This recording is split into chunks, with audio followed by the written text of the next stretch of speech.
vamos a hablar de la sociedad y el derecho. Se dice que la naturaleza humana no puede subsistir sin la asociación de individuos, que esto conlleva a una sociedad. Y esta sociedad no puede regirse sin las leyes de equidad y justicia. Existe una antigua tradición doctrinal en la que para que haya derecho tiene que existir sociedad. Esta doctrina se recoge como tesis de un aforismo latino que dice ubi ius ubi societas, donde hay derecho hay sociedad. Resalta la innata necesidad del hombre para subsistir en una sociedad y que lo relaciona con el derecho, lo que es la bilateralidad o la alteridad en el sentido más genuino del término, que es del alter, o sea, el otro. También del otro lado existe otra tesis que también anuncia una fórmula parecida, pero es un poco diferente. Dice ubi societas, ubi ius, que es de donde hay sociedad hay derecho, diferente a la pasada que decía que donde hay derecho hay sociedad. En esta segunda explica que no es necesario que exista sociedad para que exista derecho. O sea, el derecho también se puede crear en un marco distinto de convivencia. Y en la pasada nos decía que tenía que existir derecho en una sociedad. Después de estas dos tesis que chocan entre sí, se genera otra tesis, que es la tercera, y es de Christian Thomasius, que es como una unión de estas. Él dice, extra societem non est ius in omni societe ius este. O sea, fuera de la sociedad no hay derecho y en toda sociedad hay derecho. Con más claridad afirma que el derecho y la sociedad existen mutuamente y correlacionados. O sea, están necesitados el uno del otro, de tal modo que no puede haber derecho sin sociedad ni puede existir una sociedad sin el derecho.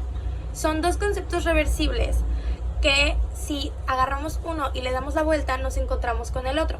Esto nos puede indicar como un principio básico entre la relación del derecho y la sociedad. Pero no podemos adentrarnos a saber bien cómo funciona esta relación sin tener claro el concepto de sociedad y cómo fue que se fue generando a través del tiempo. Bueno, para adentrarnos en el origen de la sociedad tenemos que irnos muy atrás. La razón de la sociedad fue más por supervivencia que por gusto del hombre. Es racional y por ello también él se vuelve social. Es obvio que la connatural indigencia del ser humano y sus múltiples limitaciones lo obligan a convivir con semejantes. ¿Qué quiere decir?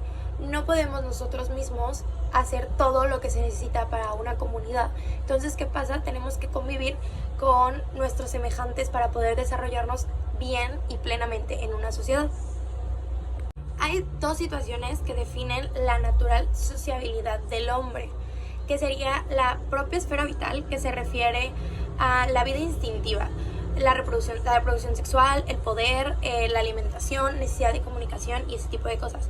Y del otro lado son las externas de la persona, que es el espacio, el entorno vital, situación geográfica, vecindad, el contorno, etc. El concepto de sociedad que a nosotros nos interesa lo podemos ver a partir del siglo V en un texto de un escritor anónimo que después nos traduciría el filósofo neoplatónico Jámblico, que básicamente explica que los hombres por naturaleza no están en condiciones para vivir individualmente, que todas las condiciones que ellos han puesto y las leyes de la naturaleza los obligan a unirse con otros. Estos asentando que el derecho y la ley son su centro real entre los hombres y que es imposible sustraerse a la soberanía de ambos, pues esta relación ha sido establecida por la misma naturaleza. Por otra parte, aunque el término sociedad es de origen latino y es societas, su equivalente en la lengua griega es kiona, aquí se los pongo, cuyo uso es muy frecuente a partir de la época clásica en la filosofía griega. De hecho, Aristóteles usa ese concepto que se traduce en comunidad, como comunidad, latín comunicas. También engloba el concepto de sociedad, pues la filosofía griega no conocía la distinción moderna entre comunidad y sociedad. Para ellos era algo más o menos relativo y parecido. Aristóteles explica este concepto de koinonia al tratar de mostrar la esencia de la amistad de la que se ocupa ampliamente en su ética a Nicomano. Es entonces cuando asegura que tanto la amistad como el derecho tienen su sede propia en la comunidad de vida o koinonia. Pues señala que una y otra ocurren necesariamente de dos formas originarias en la comunidad en la que éstas existen. Aristóteles también nos da otro concepto que se llama koinonia politicae, que es la comunidad o la sociedad política. Nos los define como la comunidad de ciudadanos que habitan en la polis, con la cual estos se identifican y de la que puede decirse que son como partes alícuotas. Distingue además la koinonia politicae de otras comunidades menores, de forma parecida como lo habría hecho en sus 3 obras sobre la ética. La diferencia entre estas comunidades menores y la comunidad o sociedad política es que en las primeras se busca más bien el bien particular, mientras que en las politicae se busca el bien común. Después de estos conceptos y de que se haya formado los dos tipos de derecho, que es el derecho civil y el derecho de gentes, que al final se transformó como derecho civil, Cicerón establece la primera gradación completa de los diversos tipos de sociedad. Él dice que existen, empero, muchos grados de sociedad humana, así partiendo de aquella sociedad infinita. La más propia es la de la misma gente, de la misma nación, de la misma lengua, que es la que más une a los hombres. Siendo así que hay muchas formas que unen al hombre: los templos, las calles, las leyes, los derechos, pero la más estrecha es la sociedad familiar, de modo que partiendo de ella se inmersa la sociedad del género humano y se concluye en lo exiguo y angosto. Partiendo de esto encontramos a San Agustín en una síntesis que nos distingue con toda claridad las 3 clases de sociedad, que es la sociedad doméstica, la sociedad civil o política y la sociedad humana. A la creación del concepto se generaron varias disputas entre lo que era el derecho privado y el derecho público. Como se había dicho, en el concepto de derecho privado romano, la sociedad pública es aquella en la que los hombres se ponen de acuerdo para construir una república. Por ejemplo, cuando los hombres de una ciudad o de un reino se asocian en una república. Este concepto también es reconocido en el del derecho romano y su distinción.